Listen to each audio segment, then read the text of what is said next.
ಪರಿಸ್ಥಿತಿನ ಅರ್ಥ ಮಾಡ್ಕೊಳ್ಳಿ, ವಿರೋಧವನ್ನು ಅವಕಾಶವಾಗಿ ಬಳಸ್ಕೊಳ್ಳಿ, ನಿಮ್ಮ ಕೌಶಲ್ಯನ ಹೆಚ್ಚಿಸ್ಕೊಳ್ಳಿ. ನಮಸ್ಕಾರ ಸ್ನೇಹಿತರೆ, ಚಾನಲ್ಗೆ ಸ್ವಾಗತ. ಯಾರಿಗೆ ಶತ್ರುಗಳಿಲ್ಲ ಹೇಳಿ? ಸುಖ ಸುಮ್ಮನೆ ಕೂತಲ್ಲಿ ನಿತ್ತಲ್ಲಿ ಅನಾವಶ್ಯಕವಾದ ಸಂದರ್ಭಗಳಲ್ಲಿ ಎಲ್ಲ ಕಡೆಯಲ್ಲಿಯೂ ಸಹ ಶತ್ರುಗಳು ಉಟ್ಕೊಳ್ತಾರೆ. ಶತ್ರುಗಳನ್ನು ಮೆಟ್ಟಿ ನಿಲ್ಲೋದು ಅದು ಹೇಗೆ? ಅದೊಂದು ತರಹದ ಕಲೆ, ಅದೊಂದು ತಂತ್ರಗಾರಿಕೆ.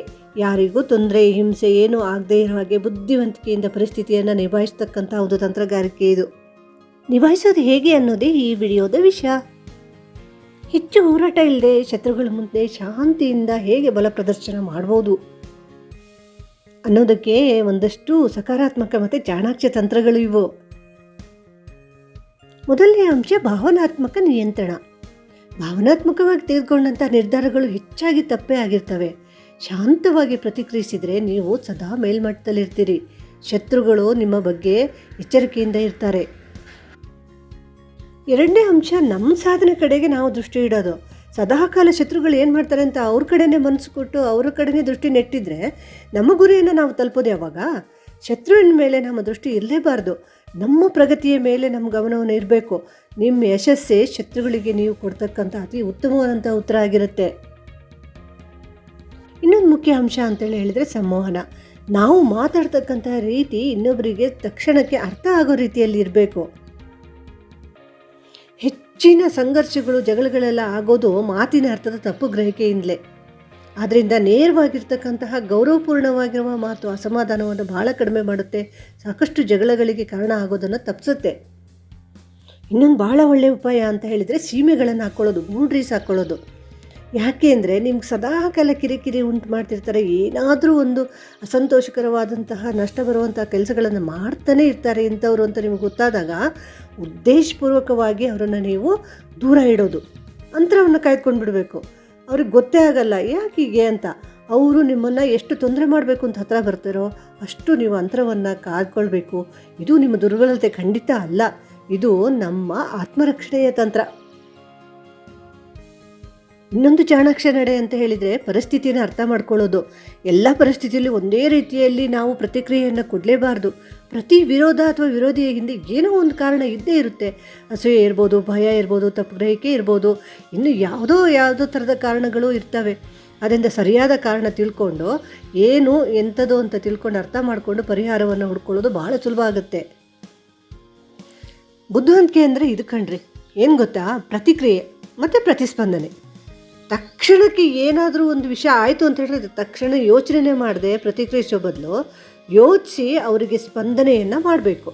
ಇದು ಚಾಣಾಕ್ಷತನದ ಗುರುತು. ಇದರಿಂದ ಸಾಕಷ್ಟು ಭಿನ್ನಾಭಿಪ್ರಾಯಗಳನ್ನು, ವಿರೋಧವನ್ನು, ಜಗಳಗಳನ್ನು ನಾವು ತಪ್ಪಿಸಲಿಕ್ಕೆ ಸಾಧ್ಯ ಆಗುತ್ತೆ. ಯೋಚಿಸಿ ಪ್ರತಿಕ್ರಿಯೆ ಮಾಡಿ.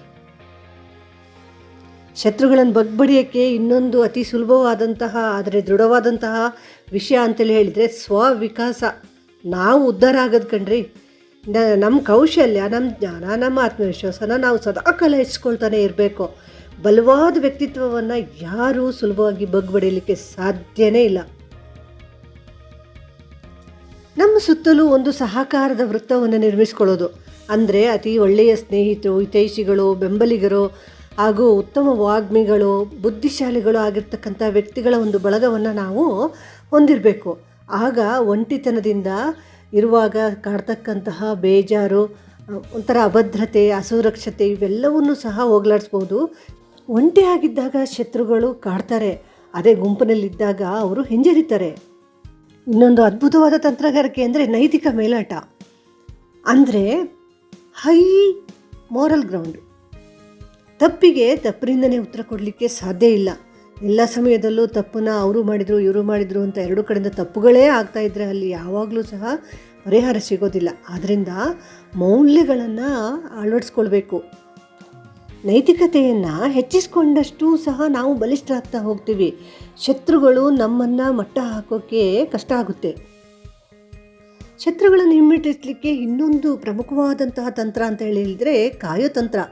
ಕಾಲವನ್ನು ಕೊಡೋದು, ಟೈಮನ್ನು ಕೊಡ್ತಕ್ಕಂಥದ್ದು. ಎಲ್ಲ ವಿಚಾರಕ್ಕೂ ತಕ್ಷಣಕ್ಕೆ ಉತ್ತರ ಪಡಿಬೇಕಂತ ಏನೂ ಇಲ್ಲ. ಕೆಲವು ಸಂದರ್ಭಗಳಲ್ಲಿ ಸಮಯನೇ ಸಮಸ್ಯೆಗೆ ಪರಿಹಾರನ ಕೊಡುತ್ತೆ. ಆದ್ದರಿಂದ ಕಾದು ಹೊಡಿಬೇಕು ಅಂತಾರಲ್ಲ, ಹಾಗೆ ಕಾಲವನ್ನು ಕೊಟ್ಟು ನಾವು ಕಾದ್ಕೊಂಡಿತ್ತು ಅದಕ್ಕೆ ಪರಿಹಾರವನ್ನು ಕಂಡುಕೊಳ್ಳೋದು. ಶತ್ರುಗಳನ್ನು ಮಟ್ಟ ಹಾಕಲಿಕ್ಕೆ ಅತಿ ಅದ್ಭುತವಾದಂಥ ಇನ್ನೊಂದು ತಂತ್ರ ಅಂತ ಹೇಳಿದರೆ ಮೌನದ ತಂತ್ರ.